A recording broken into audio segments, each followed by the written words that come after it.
बिस्मिल्लाहिर्रहमानिर्रहीम, अस्सलाम वालेकुम। मैं हूं फ़हीम अख्तर, एक और वीडियो के साथ हाज़िर खिदमत हूं। और आज हम बात करेंगे एक नया शोशा और नया ड्रामा मुस्लिम लीग नून की जानिब से ये रचाया जा रहा है कि साबिक़ वज़ीर आज़म नवाज़ शरीफ मिफ्ता इस्माइल से नाराज़ हैं और नवाज़ शरीफ उनकी जगह के ऊपर इसहाक डार को, जो कि उनके समधी हैं और साबिक़ वज़ीर ख़ज़ाना हैं, उनको वज़ारत ख़ज़ाना का कलमदान सौंपना चाहते हैं, लेकिन उनकी राह में एस्टैब्लिशमेंट रुकावट है।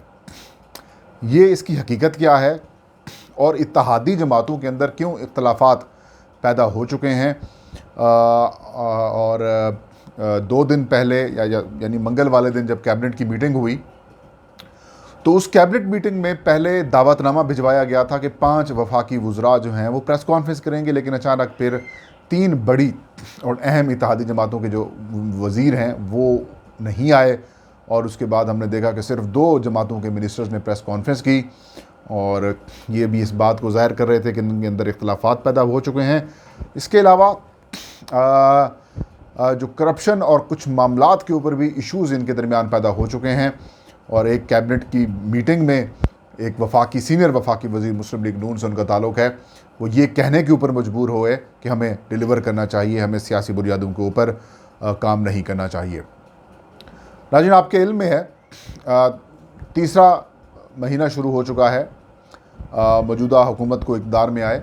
इमरान ख़ान साहब को अप्रैल में हुकूमत से बेदखल किया गया था और ये दावे किए जा रहे थे कि पाकिस्तान तहरीक इंसाफ की हुकूमत आवाम को रिलीफ फराम करने में बुरे तरीके से नाकाम हो चुकी है। आवाम को महंगाई की चक्की में पीसा जा रहा है, परेशानी आवाम के लिए बढ़ती जा रही है, पेट्रोल डीज़ल महंगा हो चुका है, खाने पीने की जो चीज़ें हैं वो आवाम के जो है वो रसाई से दूर हो चुकी हैं और लोग फाकों तक पहुंच चुके हैं, लोग ख़ुदकुशियाँ कर रहे हैं और जो इमरान ख़ान है वो आवाम को डिलीवर करने में नाकाम हो चुके हैं। पिछले 3.5 साल में हमने यही सुना, लेकिन ये सारी गर्दानें अब तीसरे महीनों में उलट हो चुकी हैं।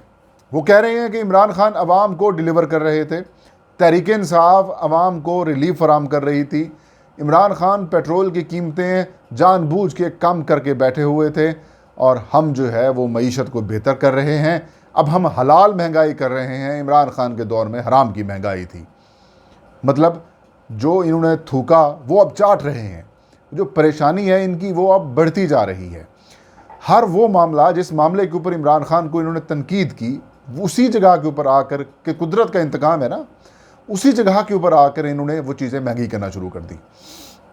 पेट्रोल डीज़ल आसमान को छू रहा है, अभी मज़ीद महंगा होने वाला है। बिजली की कीमतें बढ़ा दी गई, खाने पीने की चीज़ें महंगी कर दी गई, और तो और जो घरेलू चीज़ों अशिया की चीज़ें हैं वो भी महंगी कर दी गई। अब ड्रामे ये रचाए जा रहे हैं कि ये सारा कुछ इसहाक डार को ना होने की वजह से हो रहा है। जो मिफ्ता इस्माइल साहब हैं वो जो है वो डिलीवर करने में नाकाम हो चुके हैं। बुनियादी तौर पर शहबाज शरीफ, उनकी काबीना, पीपल्स पार्टी, मुस्लिम लीग नून, JUI, MQM पाकिस्तान, काफ लीग के कुछ 2-3 लोटे और जो बाकी इत्तेहादी जमातें हैं वो बड़े बुरे तरीके से एक्सपोज और नाकाम हुए हैं। और सबसे अहम वो एस्टैब्लिशमेंट जिन्होंने इमरान ख़ान के ख़िलाफ़ मुबैना साजिश को ना रोक कर इनको आगे आने का मौका फ़राहम किया, वो अब पछता रहे हैं कि हमने क्या ब्लंडर मार दिए हैं। इमरान ख़ान तो हक बजानिब है। कई मीटिंग्स में इमरान ख़ान ये कह चुके हैं कि मैंने न्यूट्रल्स को ये पैगाम पहुंचाया था, मैंने शौकत तरीन को ये भेजा, उनसे बात की थी कि अगर आपने इस वक्त हुकूमत गिराई, इस्टेब्लिशमेंट को उन्होंने कहा अगर आपने इस वक्त हुकूमत गिराई तो मुल्क नहीं संभल सकेगा। पाकिस्तान की मईशत इतनी मजबूत नहीं है कि वो इस सारे चीज़ों को बर्दाश्त कर सके, सियासी अदम इस्तेहकाम को। अब आपके सामने है, आज सुपर टैक्स लगाया, मार्केट जो स्टॉक मार्केट है वो क्रैश कर गई। DG ISPR साहब फरमा रहे थे कुछ जब प्रेस कॉन्फ्रेंस हुई तो उन्होंने फरमाया जब से नई हुकूमत आई है डॉलर भी मुस्तहकम हुआ है और मार्केट भी बेहतर हुई है। किधर गई वो मार्केट? खामोशी क्यों हो चुकी है आपकी? इमरान ख़ान को आपने कुर्बानी का बकरा बनाया अपने सारी चीज़ें छुपाने के लिए। अब वही इमरान ख़ान जो है वो अवाम में मकबूल हो चुके हैं और आपके सारे जो सियासतदान हैं वो सारे एक्सपोज हो चुके हैं, बड़े बुरे तरीके से एक्सपोज हो चुके हैं। ना इनसे मईशत कंट्रोल हो पा रही है, ना इनसे IMF कंट्रोल हो पा रहा है, ना इनसे दोस्त ममालिक इनको कर्जा दे रहे हैं और अवाम के ऊपर आप भरमार किए जा रहे हैं महंगाई का। अब आवाम तो आपके ख़िलाफ़ इतना आसानी से नहीं बैठेंगे। और तो और और तो और नाज़रीन, पाकिस्तान भर में महंगाई की वजह से, पेट्रोलियम मसनूआत की कीमतों में इजाफे की वजह से लोगों का गुजर बसर नहीं हो रहा, तो डकैती की वारदातों में अचानक इजाफा हो चुका है। जो क्राइम रेट है वो बढ़ता जा रहा है। अगर खुदा न खास्ता, सुमा खुदा न खास्ता, अगर ऐसी सिचुएशन मज़ीद रहती है तो पाकिस्तान में शायद खाना जंगी के ख़तरात पैदा हो जाएँ। लिहाजा अभी भी वक्त नहीं बिगड़ा, अभी भी वक्त ख़त्म नहीं हुआ।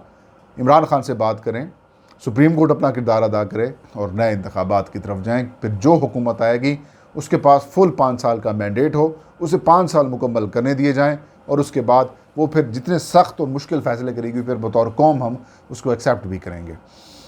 अभी ना इनसे मईशत बेहतर हो पा रही है, ना इनसे पेट्रोलियम मसनूआत की कीमतें बेहतर हो पा रही हैं, ना इनसे दोस्त ममालिक संभाले जा रहे हैं। इल्ज़ाम लगाया जा रहा है कि मिफ्ता इस्माइल साहब उसके अकेले ज़िम्मेदार हैं और ये चीज़ें फीड कराई जा रही हैं कि इसहाक डार को वापस लाने के लिए शहबाज शरीफ के ऊपर दबाव डाला जा रहा है और इस्टेब्लिशमेंट इसकी मुखालफत कर रही है। बेसिकली ये सब कुछ जो हुआ है नाजरीन, उसका अकेला मिफ्ता इस्माइल ज़िम्मेदार नहीं है। ये कलेक्टिव गवर्नमेंट है, तो कलेक्टिव इसकी रिस्पॉन्सिबिलिटी इनके ऊपर आती है।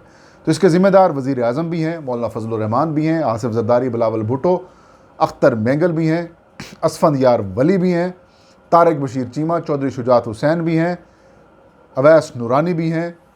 उसके अलावा जितनी बाकी छोटी मोटी MQM वाले भी हैं, जितनी भी इसके अंदर जमातें शामिल हैं, इस 11, 12, 13 सियासी जमातों के इत्तेहाद की उम्र, और उनके साथ साथ हमारे न्यूट्रल्स भी हैं, ये सब इस सब के इक्वली ज़िम्मेदार हैं।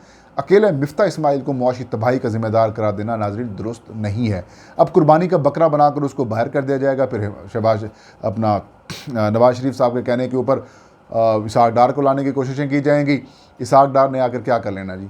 इसहाक डार साहब ने तो पहले पाकिस्तान का बेड़ा गर्क किया, अब वो दोबारा लाए जा रहे हैं।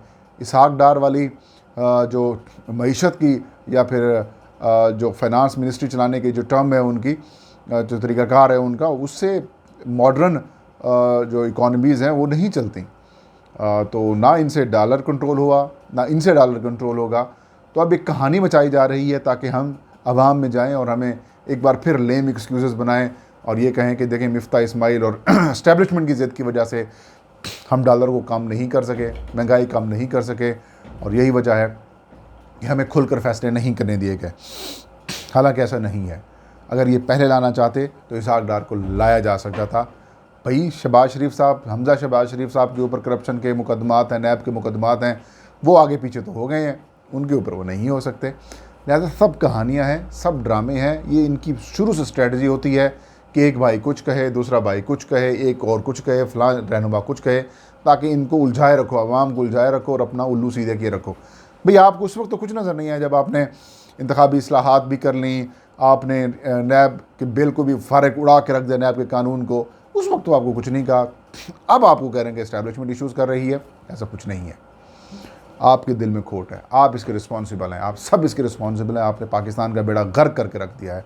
खुदा न खास्ता अगर पाकिस्तान बैंकक्रप्ट हो जाता है, दिवालिया हो जाता है पाकिस्तान, तो आप सिर्फ अकेले नहीं, इसमें सारी कौम आएगी। लिहाजा अभी भी होश के नाखून लें, इस्टेब्लिशमेंट भी होश के नाखून ले और ये लोग भी होश के नाखून लें। नए इंतखाबात की तरफ हमें जाना चाहिए। नाज़रीन, चंद रोज़ पहले वफाकी काबीना का भी अहम इजलास होता है। उस इजलास के बाद प्रेस कॉन्फ्रेंस की एक दावतनामा आता है कि 5 वफाकी वज़रा इसके अंदर प्रेस कॉन्फ्रेंस में शामिल होंगे। यानी कि एहसन इकबाल करेंगे, कमर ज़मान कहरा होंगे, तारिक बशीर चीमा होंगे, असद महमूद होंगे और अमीन उल हक होंगे। लेकिन जब प्रेस कॉन्फ्रेंस होती है, ना असद महमूद आते हैं, ना अमीन उल हक आते हैं, ना तारिक बशीर चीमा आते हैं, सिर्फ एहसन इकबाल और कमर ज़मान कहरा आके प्रेस कॉन्फ्रेंस करके चले जाते हैं। इसका क्या मतलब है? इसका मतलब इख्तलाफात शुरू हो चुके हैं। वफाकी काबीना के इजलास में ख्वाजा साद रफ़ीक, जो कि वफाकी वज़ीर बर रेलवेज़ एंड एविएशन है, ये कहते हैं कि हम कुछ अरसे के लिए आए हैं, हमें सियासी बुनियादों के ऊपर अफसरान के तकर्रियाँ और तबादले नहीं करने चाहिए, हमें सियासी बुनियादों के ऊपर फ़ैसले नहीं करने चाहिए, हमें डिलीवर करना चाहिए। इसका क्या मतलब है? इसका मतलब ये है कि सियासी बुनियादों के ऊपर तकर्री, तबादले और फ़ैसले किए जा रहे हैं। तारिक ख्वाजा साद रफ़ीक साहब के ऊपर शायद दबाव डाला गया होगा। वो बड़े मतलब खुले, मतलब मुँह बोल देते हैं, मुँह फट किस्म के आदमी हैं वो हर चीज़ मुँह पे कर देते हैं। वो कहते हैं कि हमें डिलीवर करना चाहिए, हमें इन चीज़ों के ऊपर नहीं पढ़ना चाहिए, हमने अवाम में जाना है और हम बेहतर परफॉर्म करके अवाम में जाएँ, ना कि हम सियासी बुनियादों के ऊपर लोगों के फ़ैसले करें। तो मतलब सियासी बुनियादों के ऊपर फैसले भी हो रहे हैं और करप्शन के ऊपर इश्यूज़ भी पैदा हो चुके हैं इनके दरमियान, पैसों के ऊपर, तकसीम के ऊपर लड़ाई भी हो रही है। और मेरी इतलात के मुताबिक बड़े बड़े अहम जो इदारे हैं उनके सरबराहान को लगाने के ऊपर भी पैसों का इशू चल रहा है। मुश्किल ही लगता है कि ये कंपनी कुछ अरसे के लिए चले। इख्तलाफात तो अभी से शुरू हो चुके हैं। ये थी आज की वीडियो। इंशाल्लाह नेक्स्ट वीडियो में नई खबर नए शो के साथ मैं हाजिर हूँगा। फ़हीम अख्तर को इजाज़त दीजिए। अल्लाह हम सबका हामी और नासिर हो।